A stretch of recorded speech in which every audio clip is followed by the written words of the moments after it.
ഇപ്പോൾ നമ്മൾ നോക്കാൻ പോകുന്ന ലോകത്തിലെ ഉയരം കൂടിയ മനുഷ്യരെ കുറിച്ചാണ്. Number 6, Edward ബോപ്രെ. 8 അടിയും 2 ഇഞ്ചുമായിരുന്നു ഇദ്ദേഹത്തിൻ്റെ ഉയരം. ഇദ്ദേഹം ഒരു റെസ്ലറും circus പെർഫോമറുമായിരുന്നു.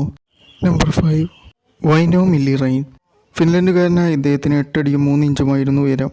Number 4, John F Carol. 8 അടിയും 7 ഇഞ്ചുമായിരുന്നു ഇദ്ദേഹത്തിൻ്റെ ഉയരം. ഉയരം കാരണം ഇദ്ദേഹത്തിൻ്റെ സുഷുമ്നയ്ക്ക് ചെരിവ് ഉണ്ടായിരുന്നു.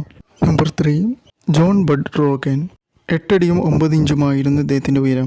ഇദ്ദേഹത്തിൻ്റെ അസ്ഥികൾ ഒറ്റ രൂപത്തിലേക്ക് മാറുന്ന അവസ്ഥ ഉണ്ടായിട്ടുണ്ട്. Number 2, Robert വാഡ്ലോ. 8 അടിയും 11 ഇഞ്ചുമായിരുന്നു ഇദ്ദേഹത്തിൻ്റെ ഉയരം. നമ്പർ 1, സുൽത്താൻ കൊസൻ. ലോകത്തിലെ ഏറ്റവും ഉയരം കൂടിയ മനുഷ്യൻ എന്ന റെക്കോർഡ് നേടിയത് ഈ തുർക്കിക്കാരനാണ്. സൊമാറ്റോട്രോപ്പിൻ എന്ന ഹോർമോണിൻ്റെ അമിതമായ ഉൽപ്പാദനം കൊണ്ടാണ് ഇത്. ഭീമാകാരത്വം എന്നാണ് ഇത് അറിയപ്പെടുന്നത്. അപ്പോൾ നമ്മുടെ വീഡിയോയുടെ വൈൻഡപ്പ് ചെയ്യുകയാണ്. Thank you for watching.